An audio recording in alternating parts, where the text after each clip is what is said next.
Every person in every neighborhood deserves to be protected and to feel protected. That is why the Justice Department is not easing up on our efforts to reduce violent crime. In fact, today we are doubling down. The Justice Department has announced nearly $80 million to help combat violent crime. The money will be used to support community violence intervention programs. And it comes at a time when concerns about crime are top of mind for many voters. 63% of those polled say it's a major factor in who they'll vote for in the presidential election. That's despite a fall in reported violent crime nationally since last year. The CBS News political director, Finn Gomez, is in Washington, and he's going to break this down for us. I got to tell you, Finn, I was a little surprised that crime was polling so high, because I feel like whenever we talk about the top issues for voters, it's immigration, it's abortion, it's the economy. Yeah. Crime hasn't really been that high. And, you know, what we heard was that crime is actually going down, but people are still concerned. So where's the disconnect? Well, that's a great question, Anne-Marie.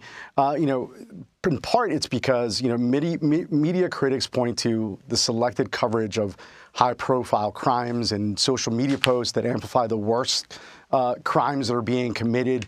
But as the president has pointed out in the State of the Union, and of course also on the campaign trail, overall, crime is down nationally. Homicides decreased nationwide by 13% in 2023, according to the FBI. That's something that, you know, Attorney General Garland highlighted in Chicago. However, while this is true, Anne-Marie, you know, if you look at the statistics by some nonpartisan groups, they show that crime is still historically high compared to rates that we saw in the pre-pandemic and pre-2020 era. In this city alone, in the nation's capital, homicides, carjackings, and robberies were up 40% last year. And nationally, you know, gun violence remains the leading cause of death among young people, according to federal law enforcement officials. And it still, you know, disproportionately impacts communities of color in some of these highly concentrated areas like New York, like D.C., across the country.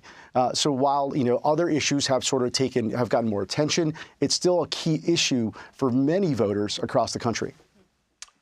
So how big of a concern is crime for voters? I mean, that's the issue, right, is whether or not this is going to be top of mind when you head into that booth and pull that lever. And one thing we've noticed with all these polls is if you identify as a Democrat or if you identify as a Republican, you may have a very different view of how important a topic is. You know, that is a great point, because if you look at, you know, if you separate it by party, for the most part, you know, you see that Republicans are focused on sort of these high crime areas, and they talk about how crime has gotten worse under President Biden and his leadership.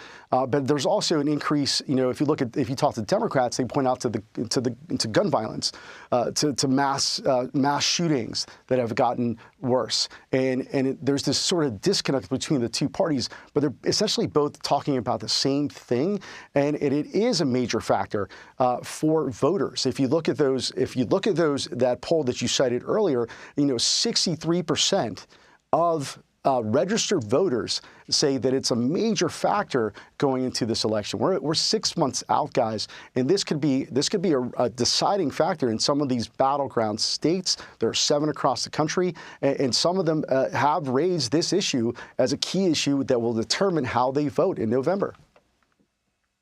So we've seen politicians using this rhetoric about violent crime stemming from undocumented migrants coming to the United States.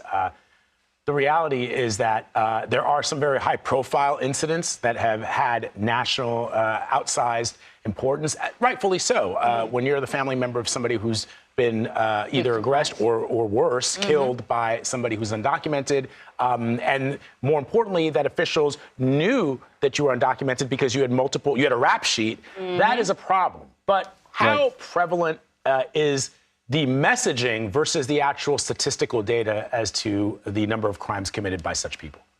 Vlad, that is such a great point. And I think we have all seen there's been a lot of criticism and attention towards former President Donald Trump. He was recently in Michigan and Wisconsin, where he sort of doubled down on some of the inflammatory rhetoric he has used to describe immigrants, calling some animals when talking about some of the crimes that he says they've committed, or the increase in crimes by what he calls migrant crime. Critics say he's trying to use migrants as a scapegoat, utilizing like this nativistic rhetoric, they say, to boost his base and appeal to some independents. And it's part of this law and order mantle that he's been trying to utilize. And it harkens back to the 1960s, Vlad, when Richard Nixon used that in 1968 to make an appeal to suburban white voters.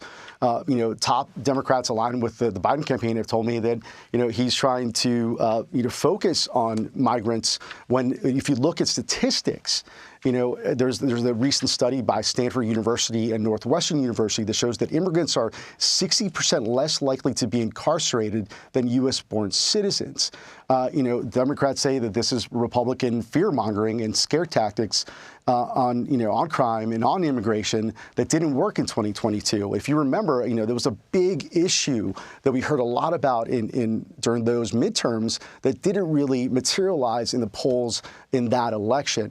And some Democrats I spoke to say that, you have to look to the special election there in New York, in the New York 3rd District, with Tom Suozzi in that congressional race, special election, to replace disgraced former Congressman George Santos. He didn't steer away from those issues like crime and immigration, but instead offered a more comprehensive and bipartisan solution that Democrats say went past scare tactics, and they feel is a blueprint for the Biden campaign heading into 6 months out from the November election. Isn't it surprising? No, not surprising. I'm old enough to remember back in 1988 when Willie Horton, and for the younger viewers of CBS News Streaming, go back and look into that particular usage of this individual as a way to inject fear into politics, fear of crime. Fear of specific people committing those crimes. It's also fair to point out that the first time, and this had to do with a furlough program that furloughed prisoners in all 50 states. Even Ronald Reagan, when he was governor of California, had a furlough program. But in using that ad, which was first referenced by Al Gore when he was debating Michael Dukakis, he referenced the furlough program, but then George Bush used the image of Willie Horton to inject fear into the electorate. A revolving door in and out of prison. Exactly. And Finn, have we learned nothing? Because we're still talking about it 30 years later in the same way. Well, it's one of these, it reminds me of the old adage, if it's not broken, don't fix it. And I think by utilizing that tactic, some politicians, even at the presidential level, are utilizing it to appeal to that same sort of electorate. You harken back to that Willie Horton ad, that was also to appeal to that sort of suburban voter in other parts of the electorate that will want to go to the polls for that. And if they utilize it then, it's working now. And therefore, it's unlikely to change, Vlad. We will likely see more of these type of ads and more of this type of rhetoric. Ben Gomez, always great to have your analysis, my friend. Thank you. Thank you.